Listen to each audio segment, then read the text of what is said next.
കേരള സർവകലാശാലയിലെ ഉത്തരക്കടലാസുകൾ നഷ്ടപ്പെട്ട സംഭവത്തിൽ അധ്യാപകനെതിരെ അച്ചടക്ക നടപടി സ്വീകരിക്കാനാകില്ലെന്ന് ICM ഡയറക്ടർ.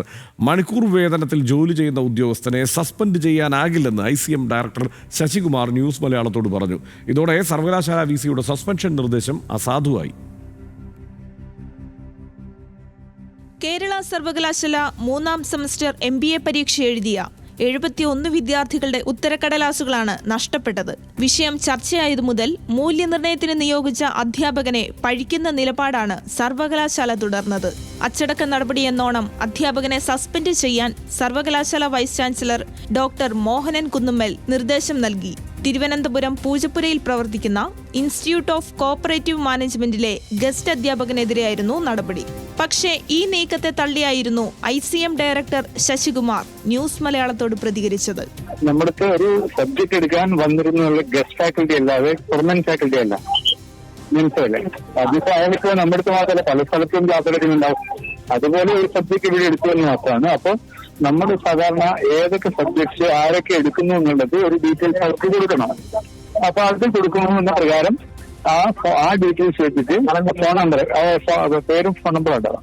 ആ ഫോൺ നമ്പറിൽ അവർ വിളിച്ചിട്ടാണ് അവർക്ക് ആൻസർ പേപ്പർ കൊടുക്കുന്നത്. നമ്മളുമായിട്ട് അതിന് ബന്ധമില്ല.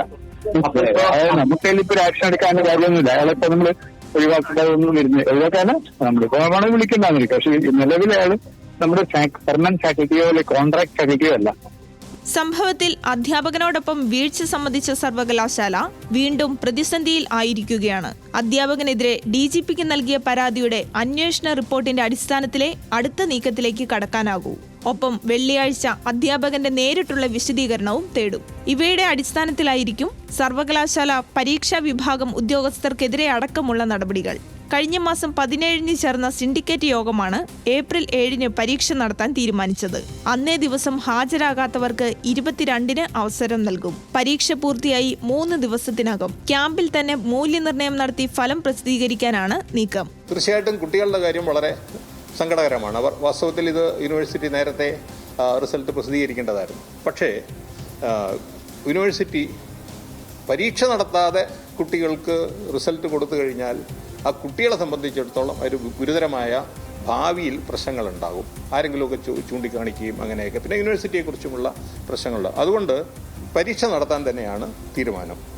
7-ാം തീയതി പരീക്ഷ നടത്തുമെന്ന് നേരത്തെ കൺട്രോളർ അറിയിച്ചിട്ടുള്ളതാണ്. അന്ന് തന്നെ പരീക്ഷ നടത്തും. പക്ഷേ എല്ലാ കുട്ടികൾക്കും എഴുതാൻ പറ്റില്ല എന്ന് യൂണിവേഴ്സിറ്റിക്ക് അറിയാം.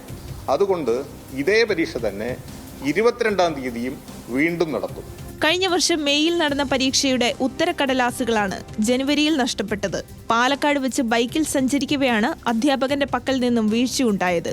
2022-24 ബാച്ച് വിദ്യാർത്ഥികളുടേതായിരുന്നു ഉത്തരക്കടലാസ്. എന്നാൽ വിഷയം സമയബന്ധിതമായി പോലീസിൽ റിപ്പോർട്ട് ചെയ്യാൻ സർവകലാശാലയും മടിച്ചു. മൂല്യനിർണ്ണയം നടത്താനുള്ള അധ്യാപകരുടെ ക്ഷാമവും തിരിച്ചടിയായി. പ്രൊജക്ട് ഫിനാൻസ് വിഷയത്തിൽ വീണ്ടും പരീക്ഷ എഴുതണമെന്ന് വിദ്യാർത്ഥികൾക്ക് ഇമെയിൽ സന്ദേശം ലഭിച്ചതിനെ തുടർന്നാണ് വിഷയം ചർച്ചയായത്. എന്നാൽ സർവകലാശാലയുടെ ഏകപക്ഷ നിലപാടിനെതിരെ കോടതിയെ സമീപിക്കുമെന്ന് വിദ്യാർത്ഥികളും അറിയിച്ചിട്ടുണ്ട്. ന്യൂസ് മലയാളം, തിരുവനന്തപുരം.